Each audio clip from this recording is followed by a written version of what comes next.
वाराणसी से चुनाव लड़ेंगे बीजेपी के पीएम कैंडिडेट नरेंद्र मोदी। वाराणसी से अपने नाम का ऐलान होने के बाद ट्विटर पर मोदी ने किया पार्टी को शुक्रिया।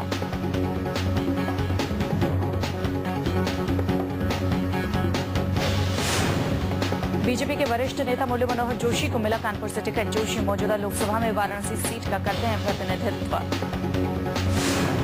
अटल बिहारी वाजपेयी की पुरानी सीट से अपनी किस्मत आजमाएंगे राजनाथ सिंह। बीजेपी अध्यक्ष को मिला लखनऊ से टिकट।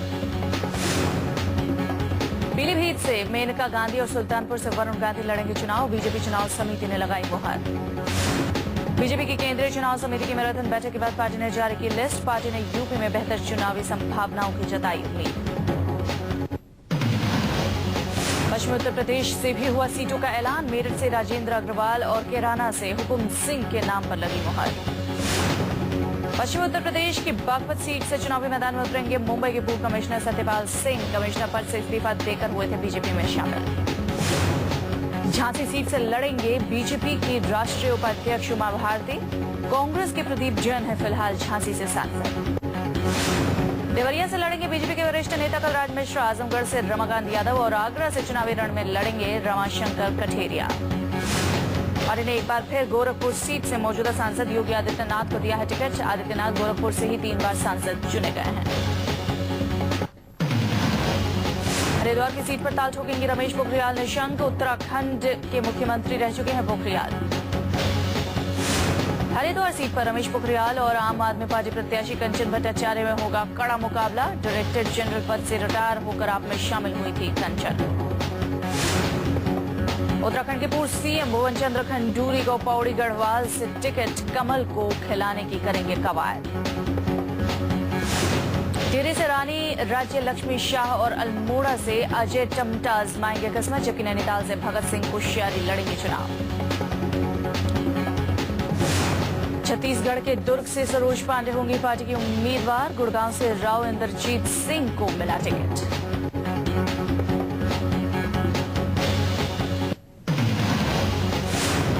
दिल्ली की सभी 7 सीटों पर बीजेपी ने उतारे उम्मीदवार। हर्षवर्धन को चांदनी चौक से मिला टिकट।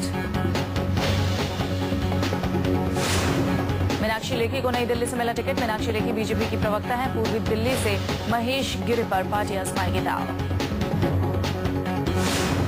सात सिंह वर्मा के बेटे प्रवेश वर्मा को पश्चिमी दिल्ली से मिला टिकट। प्रवेश वर्मा है दिल्ली से विधायक। उदित राज को बीजेपी ने दिया नॉर्थ वेस्ट दिल्ली से टिकट। मनोज तिवारी को उत्तर पूर्वी दिल्ली से टिकट। बीजेपी ने दक्षिण दिल्ली से रमेश विधूड़ी को दिया टिकट। बीजेपी की सीईसी की बैठक में दिल्ली की सभी सीटों पर फैसला। वाराणसी से मोदी के नाम के ऐलान की खबर भर से वाराणसी में जश्न का माहौल। बीजेपी कार्यकर्ताओं ने फोड़े पटाखे। वाराणसी में बीजेपी कार्यकर्ताओं ने ढोलबाजी के साथ हर हर मोदी के लगाए नारे। वाराणसी में मोदी समर्थकों ने होली से पहले मनाई होली। गाजीबाजी के साथ बीजेपी के पीएम पद के दावेदार को टिकट मिलने पर दी बधाई। वाराणसी से छूटा मुरली मनोहर जोशी का साथ। समर्थकों में नहीं दिखा जोशी के टिकट कटने का अफसोस। वाराणसी में बीजेपी के समर्थकों ने किया ऐलान। मोदी को वाराणसी से भेजेंगे जिताकर।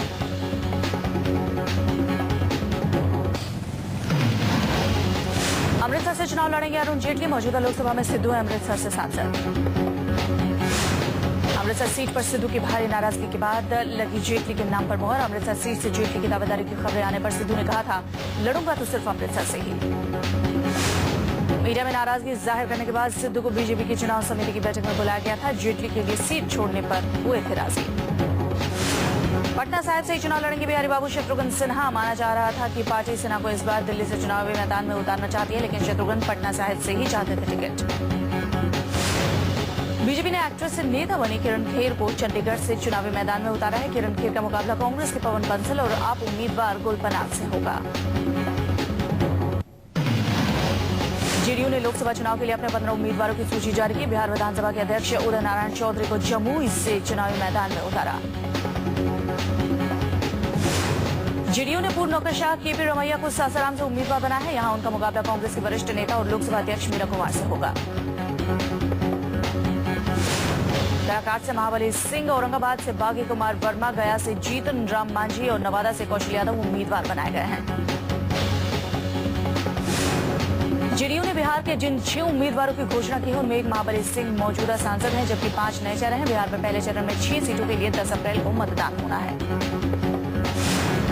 बिहार के अलावा पार्टी ने झारखंड में 2 सीटों के लिए उम्मीदवारों की घोषणा की है, जिनमें गिरिडीह से जलेश्वर महतो और चतरा से महेश यादव को टिकट दिया गया है।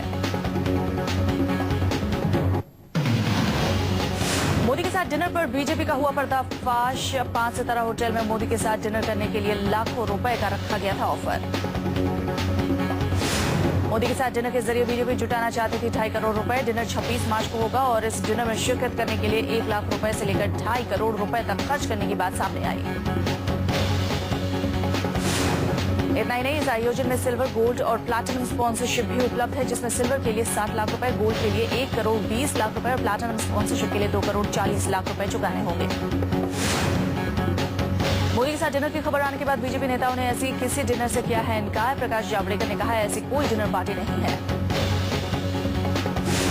मोदी के साथ 2.5 करोड़ की थाली वाले इस डिनर पर विरोधियों ने हल्ला बोला है। दिग्विजय सिंह ने ट्वीट कर राहुल गांधी और मोदी की तुलना की।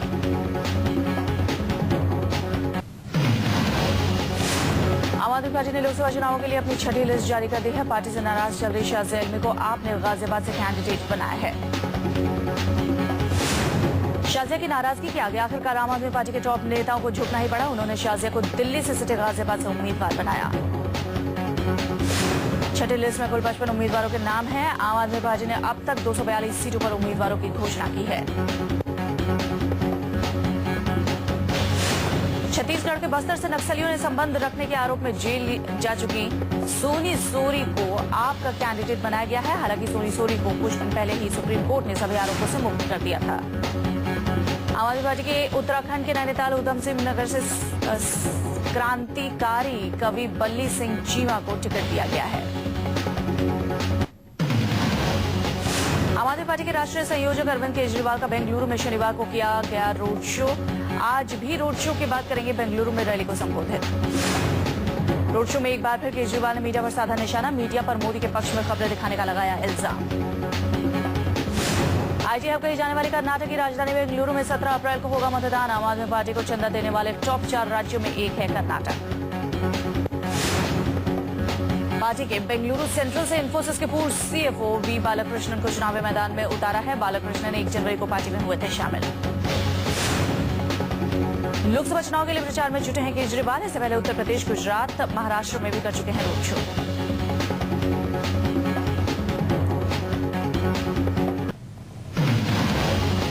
कांग्रेस उपाध्यक्ष राहुल गांधी ने शनिवार को गूगल हैंगआउट के जरिए देश भर के पार्टी कार्यकर्ताओं से की बात। पार्टी कार्यकर्ताओं में जान फूंकने के लिए राहुल हुए गूगल के जरिए मुखातिब। इस कार्यक्रम में पार्टी के ब्लॉक, जिला और प्रदेश अध्यक्ष स्तर तक के नेताओं से की सीधे बातचीत। राहुल ने युवा कार्यकर्ताओं को चुनाव में आक्रामक होने के लिए कहा। राहुल ने एक बार फिर आरटीआई के बारे में लोगों को बताया। माना जा रहा है कि देश भर के कार्यकर्ताओं से सीधे संवाद की ये रणनीति चाय पर चर्चा के मुकाबले अपनाई गई है। नरेंद्र मोदी का नाम लिए बिना राहुल गांधी ने साधा बीजेपी पर निशाना। कहा कि विपक्ष में सिर्फ एक ही शख्स करता है फैसले।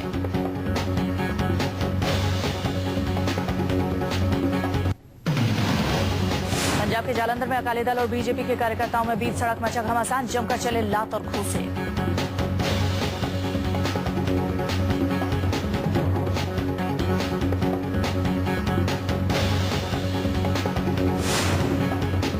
पार्किंग की वजह से अकाली दल और बीजेपी के कार्यकर्ताओं में हुआ झगड़ा। मामूली विवाद देखते ही देखते बवाल में बदल गया।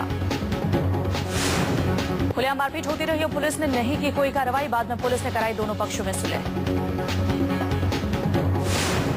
होली के मौके पर दिल्ली पुलिस ने कसी अपनी कमर। होली पर हुड़दंग और छेड़छाड़ करने वालों को जाना होगा जेल। होली के दिन दिल्ली की सड़कों पर होगी पुलिस की 200 टीमें तैनात। ट्रैफिक नियम तोड़ने और शराब पीकर गाड़ी चलाने वालों पर होगी सख्ती। एक हफ्ते बाद भी मलेशियाई प्लेन MH370 का नहीं मिला सुराग। प्लेन के हाईजैक होने की आशंका। मलेशियाई प्रधानमंत्री ने किया खुलासा। प्लेन के रूट को जानबूझकर बदला गया। जांच एजेंसियों को मिले प्लेन के हाईजैक होने के सुराग। हवाई जहाज में 239 यात्री थे सवार। चीन, मलेशिया, इंडोनेशिया, ऑस्ट्रेलिया के यात्रियों के अलावा 5 भारतीय भी थे प्लेन में सवार। मलेशियाई सरकार का दावा, MH370 विमान को उड़ान के 1 घंटे बाद ही हाईजैक कर लिया गया था, लेकिन विमान और यात्रियों का हुआ क्या, जारी है जांच। प्लेन के सर्च ऑपरेशन में मलेशिया, चीन, वियतनाम और भारत समेत 12 देश शामिल। अमेरिकी खुफिया एजेंसी CIA और FBI भी जांच में जुटे।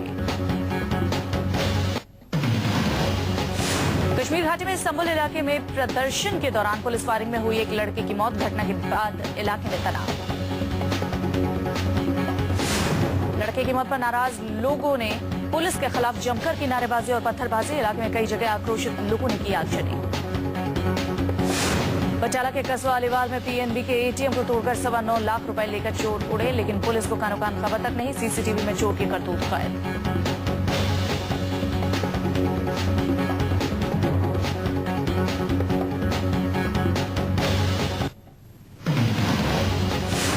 देश का विदेशी मुद्रा भंडार 1.09 अरब डॉलर से बढ़कर 295.45 अरब डॉलर तक पहुंचा। भारतीय रिजर्व बैंक के मुताबिक मुद्रा भंडार बढ़ने से सुधरेंगे आर्थिक हालात।